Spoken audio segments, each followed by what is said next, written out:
ಅನುಭವ ಕಥನ ಅಂತಿದ್ದಂಗೆ ಏನ್ ಅನುಭವ ಹೇಳ್ಬೇಕಪ್ಪ ಅಂತ ಮೊದಲು ಒಂದು ದೊಡ್ಡ ಪ್ರಶ್ನೆ ಇತ್ತು. ಆಮೇಲೆ ಒಂದಷ್ಟು ಜನದ ಮಾತು ಕೇಳ್ತಾ ಕೇಳ್ತಾ ಕೇಳ್ತಾ ಅನ್ಸಿದ್ದು. ಬರ್ತಾ ನಾನೇ ಹೇಳ್ಕೊತಿದ್ದೆ, ಏನೇ ಹೇಳೋ ಸತ್ಯ ಹೇಳೋ, ಪ್ರಾಮಾಣಿಕವಾಗಿ ಹೇಳೋ, ಎಲ್ರು ಏನೇನ್ ಹೇಳ್ತಾರಂತ ಸುಳ್ಳು ಸುಳ್ಳು ಏನೋ ಕತೆ ಕಟ್ಕೋಬೇಡ ಅಂತ ನನಗೆ ಹೇಳ್ಕೊಂಡು ಮತ್ತೆ ವೇದಿಕೆ ಬರುವಾಗ ಅನ್ಕೊಂಡ್ ಬಂದೆ.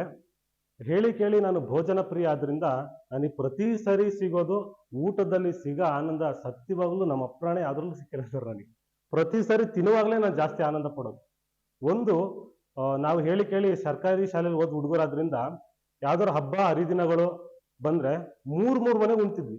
ಒಂದ್ ಮನೆ ಊಟ ಸಾಕಾಗ್ತಿರಲ್ಲ ನಮಗೆ. ಈ ಮನೇಲಿ ಏನ್ ಮಾಡ್ತಾರೆ, ಈ ಮನೇಲಿ ಏನ್ ಮಾಡ್ತಾರೆ, ಎಷ್ಟು ರುಚಿಕಟ್ಟಾಗಿ ಮಾಡ್ತಾರೆ, ಕೇರಿನಲ್ಲಿ ಯಾರ್ಯಾರ ಮನೇಲಿ ಏನೇನ್ ಅಡಿಗೆ ಆಗತ್ತೆ ಅನ್ನೋ ಒಂದು ಪರಿಕಲ್ಪನೆ ಇತ್ತು ನನಗೆ. ಈ ಮನೇಲಿ ಇಷ್ಟ ತಿನ್ನೋಣ, ಒಂದ್ ಸ್ವಲ್ಪ ಊಟ ಮಾಡ್ರಪ್ಪ ಅಂದ್ರೆ ಇಲ್ಲ ಸಾಕು ಸಾಕು ಅನ್ನೋದು. ಆ ಮನೇಲಿ ಏನ್ ಬೇಕು ಆ ಪದಾರ್ಥ ಮಾತ್ರ ಚೆನ್ನಾಗಿ ತಿನ್ನೋದು. ಮತ್ತೆ ಇನ್ನೊಂದ್ ಮನೆ ಬಾಗಿಲು ನಿಂತ್ಕೊಂಡ್ಬಿಡೋದು. ಹಿಂಗೆ ಅವ್ರು ಕರೀಲಿಲ್ಲ ಅಂದ್ರು ನಮಗೆ ಆಹ್ವಾನ ಇಲ್ಲದೆ ಇದ್ರು ಸುಮ್ ಬಾಗ್ಲ ನಿಂತ್ಕೊಳ್ಳೋದು. ಪಾಪ ಹುಡುಗರು ಆಗ್ಲಿಂದ ಕಾಯ್ತೀರ ಕರಿಯೋಣ ಅಂತೇಳಿ. ಆ ತರ ಊಟ ಮಾಡಿ ಮಾಡಿ ಅಭ್ಯಾಸ. ಇನ್ನೊಂದು, ನಮಗ್ ಬಾಲ್ಯದಲ್ಲಿ ಕಂಡಿದ್ದನ್ನ ತಿನ್ನೋ ಅಷ್ಟು ಆರ್ಥಿಕ ವ್ಯವಸ್ಥೆ ಆಗ್ಲಿ ಸವಲತ್ತುಗಳಾಗಿ ಇರ್ಲಿಲ್ಲ. ಹಾಗಾಗಿ ಊಟದ ಮೇಲೆ ಸ್ವಲ್ಪ ಏನೋ ಒಂಥರ ಆಕರ್ಷಣೆ, ವ್ಯಾಮೋಹ ನಮಗೆ. ಇದು ಬೇಕು, ಇದನ್ನ ತಿನ್ಬೇಕು, ಇದನ್ನ ಅನುಭವಿಸ್ಬೇಕು ಅಂತ.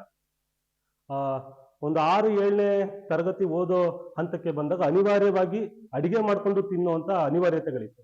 ಆಗ ಶುರು ಮಾಡಿದ್ದು ಅಡಿಗೆ. ಎಲ್ಲ ಓದು ಕೆಲಸಗಳ ಜೊತೆಗೆ ಚಿತ್ರಾನ್ನಕ್ಕೆ ಹೇಗ್ ಮಾಡ್ಬೇಕು ಅಂತ ಗೊತ್ತಾಗ್ತಿರ್ಲಿಲ್ಲ. ಗೊಜ್ಜು ಜಾಸ್ತಿ ಆಗ್ಬೇಕಲ್ಲ, ನೀರಾಗಿ ಚಿತ್ರಾನ್ನ ಮಾಡೋದು. ಇಲ್ಲ ಬರೀ ಎಣ್ಣೆ ಹಾಕಿದ್ರೆ ಗೊಜ್ಜು ಸಾಕಾಗೋದಿಲ್ಲ ಅಂತ, ಒಂದ್ 2-3 ಹೊತ್ತಿಗಾದ್ರೂ ಬರ್ಬೇಕು ಅಂತ. ಹೀಗೆ ಮಾಡಿ ಮಾಡಿ ಮಾಡಿ ಈಗ 30-40 ಜನ ಇದ್ರು ಕೂಡ ಏಕಕಾಲಕ್ಕೆ ಅಡಿಗೆ ಮಾಡೋಷ್ಟು ಸಾಮರ್ಥ್ಯ ಒಂದಷ್ಟು ದಕ್ಕಿದೆ. ಜೊತೆಗೆ ಯಾವ ಪದಾರ್ಥ ಎಷ್ಟರ ಮಟ್ಟಿಗೆ ಬೆಂದಿದೆ, ಅದು ಯಾವ ಹಂತದಲ್ಲಿದೆ ಅಂತ ವಾಸನೆಯಲ್ಲೇ ಕಂಡುಹಿಡಿಯೋಷ್ಟು ಸಾಮರ್ಥ್ಯ ಈಗ ದಕ್ಕಿದೆ.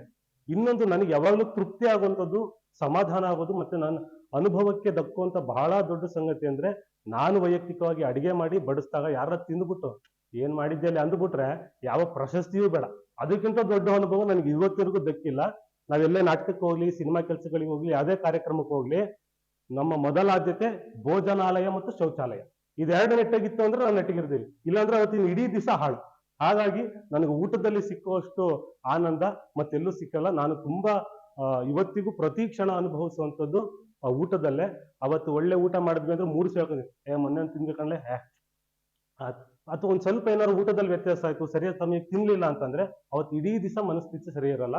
ಹಾಗಾಗಿ ಅದು ಪ್ರಾಥಮಿಕ ಆದ್ಯತೆಗಳಲ್ಲಿ ಊಟ ಪ್ರಮುಖವಾದದ್ದು ಅನ್ನೋ ಕಾರಣಕ್ಕೆ ನನಗೆ ಊಟ ಬಹಳ ಪ್ರಿಯ. ಜೊತೆಗೆ ನನಗೆ ಊಟ ಕೊಟ್ಟಂತ ಅನುಭವಗಳೇ ಬಹಳ ದೊಡ್ಡ ಅನುಭವಗಳು. ಪ್ರತಿ ಕ್ಷಣ ಅನುಭವಿಸುವಷ್ಟು ರಾಶಿ ಅನುಭವಗಳು ಊಟದಲ್ಲಿ ಸಿಕ್ಕಿದೆ ನನಗೆ. ಸಮಯಕ್ಕಾಗಿ ಮತ್ತೆ ಅವಕಾಶಕ್ಕಾಗಿ ಧನ್ಯವಾದ.